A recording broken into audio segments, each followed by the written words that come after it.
Clearly game of the year. Just a fantastic spectacle. Like we were just saying then, it had everything. It had both teams playing at their best for patches of the game. It had a villain involved. It had something outside of our code a little bit that we'll get to in terms of the violence. And then I was just waiting for the Kevin Sheedy type moment from Damien Harbuck at quarter time. That was the only thing it lacked, Jared. But no, the players, the gun players in our comp flexed their muscle on the weekend. It was great to see. Well, let's do the big issue as Geelong and Richmond as the game of the year. They reprised their greatest hits. Well, where do you want to start? Because in terms of the game, the way the game mapped out, it looked like 35 points. It looked like it was just going to be a one-sided affair. It looked like Chris Scott had got what he wanted in the execution and the planning, and Richmond just looked a fraction off. And then all of a sudden, Damien Harbuck threw Liam Baker around the football and said, "Hey, listen, you're my trump card.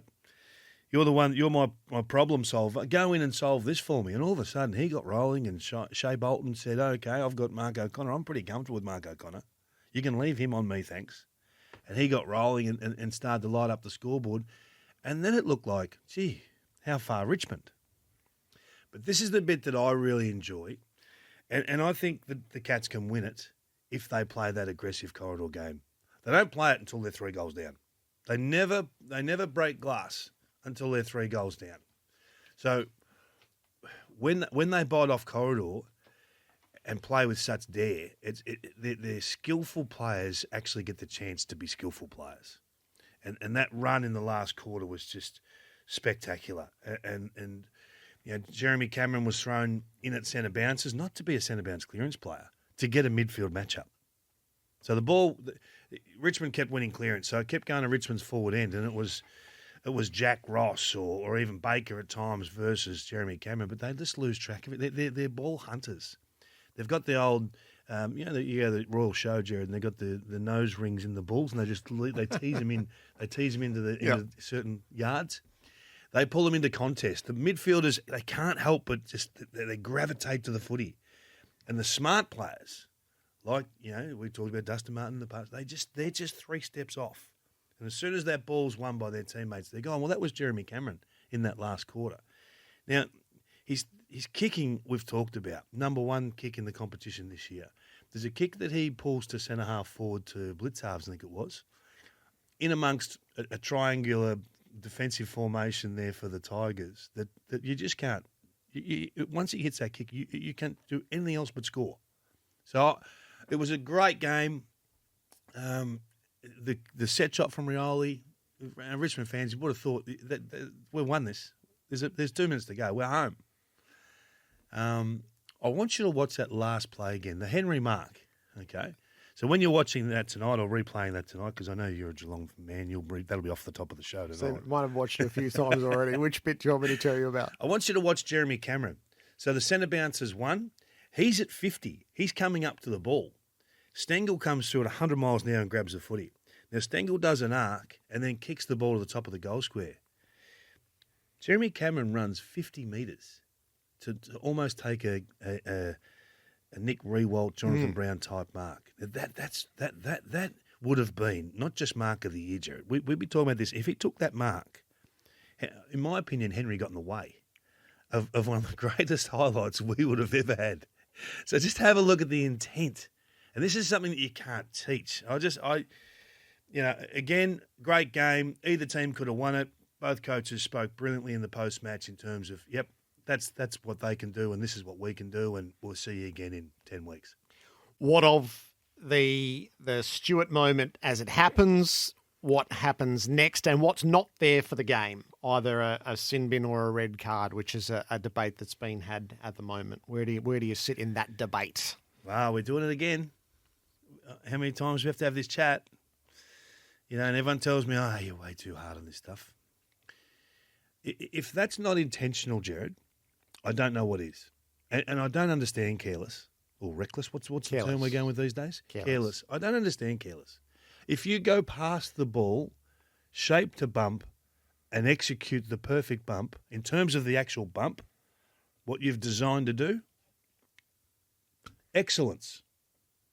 And these guys, they've got such dexterity. They can do anything. It's amazing how, as soon as they make an error, they're the clumsiest people in the world. But outside of that moment, they're the most gifted, elite performing athletes we've got. So I don't. That doesn't wash with me.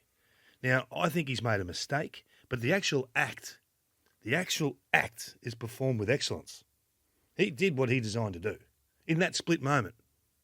So he made a poor decision, but the act is what I want to talk about. Not that he's a good guy, and not that he's made phone calls since, and not that he's shown remorse at quarter time, and all of that's fine. But the act is what we've got to take out of our game. Not who does it, the act. This has been graded as careless, where it should be intentional. What happened to Dion Prestia should not happen in our game. He was a mess.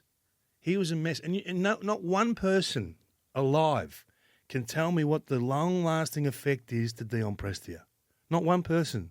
But I guarantee you that 3 minutes that we had to sit there and watch him be held up, he jelly-like held up, is just awful for our code.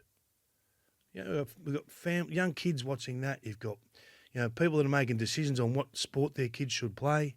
We've got the long-term effect of the player. We've got to provide a safe workplace, Jared. You can't tell me that he doesn't have depression at 35. You can't tell me that he doesn't have suicidal tendencies going forward. You can't tell me that he's not going to suffer from early dementia because of these concussive hits. Our game has to protect from that. So I'm not taking the Tom Stewart side of it. No. I'm taking the action out. So the action itself, in my opinion, is all I want to talk about.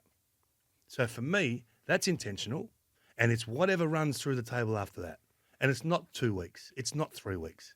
And if it is, let's just forget the lot with the head. No, it starts as 4 and up when it goes to the tribunal tomorrow night. What about the restorative aspect within the game? Where are you in the idea of a sin bin or a red card? So I'm not a proponent of it, but I think this is a really worthy discussion to be had. Yeah. I would say this is an easy one, except that it got graded as careless. So would he have been sent off? Well, so if you write the rule and say this is for the worst intentional moments, it wouldn't fall within it as it's been run out. And therefore you go, what on earth would be the point of having a red card if it wasn't going to be applied in that moment? Would it not be applied? Well, it wasn't graded as intentional, Kingy. That's the confounding part of it. I can't work it out. I really can't. I don't know what you've got to do to get intentional. I mean, and what do you have to do if you've gone a metre past the football? What is it, 6 metres past the footy? Is it off ball? No, well, this is the flaw. The bumping motion has never been regarded as intentional, and it's been a flaw in the way that's been applied the whole way through. I don't think we'll ever use intentional. Well, not in a bump. No, which is ridiculous. So I don't think we can ever administer a red card, even if we wanted to. So we just don't trust one guy. In our code, we never trust one guy. So if that's Michael Christian sitting in the booth up there, and we go, right, over to you, Michael, he'll find an avenue to talk it down. Well, he did his work. So if you run the exercise and he was sitting in the arc, he will go, that's careless, because that's the judgment that he's made. He has ruled on it. Well, if he rules on it in real time and judges that careless and doesn't send Stewart off, then the game has a tenfold problem from not having the capacity to do it, as to not doing it. Yeah, so let's just accept that there's flaws in our game as it is, and not create another one. No, not for me. No, not for me. I just think it's impossible to legislate. It's impossible to get right, and you get it wrong once. You get it wrong once, and it's too big a penalty to have got wrong as a code.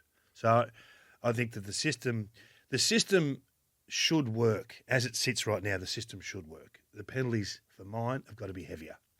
They've got to be heavier because, again, I mean, everyone will tell me about the Zach Jones just bracing on the weekend. Oh, he's not really moving. He's not really jumping off the ground. He's just lifting. He's just lifting. What do you mean he's just lifting? Like, if you bump someone in the head, you bump him in the head. If Luke Parker's going for the footy, he needs some protection from the game. So we just talk our way around. We look for little alibis all the time when it's not about making alibis. No, that's what we're talking about. If you want to challenge it, challenge it. But your job is to put those players on notice so you don't get any repeat behaviour. We're talking about it again, and it really frustrates me because, how many times do we have to talk about players being severely concussed, and then we find a way to walk it down. Oh no, it's careless because he's done this, he's done this, he's done this. No, these guys know exactly what they're doing, Jerry. They made a poor decision. You live with it. The big issue and the debates all rolled into one. 0433 98 11 16. Temper a mattress like no other. We are in the round 15 means test with David King. Do you know what? Actually, when it goes to the tribunal tomorrow night, Yes. the AFL prosecutor should go, we've seen that this has come through as careless. We would actually like to prosecute this as intentional and get a ruling from the tribunal. Far too sensible. Don't be wedded with what's come through. Stop this. Just go with, no, we disagree with that classification. So just to be clear, in the prosecution of this case, we are arguing that this is intentional. And you can actually, because it's already beyond 3. It's outside the table. So you can come at it any way you like, I think. It's about reaching a number. Yeah. But you could enshrine a principle and then have that trickle back through. Do you know what? We're no longer going to accept your namby-pamby, there is no intentional bump. What price was that We today just to don't get mentioned? accept that there are no intentional bumps. So here's how we're going to prosecute this case. If they do that, Chriso walks. Means tests. We're in full flow. Best bets. Carlton next.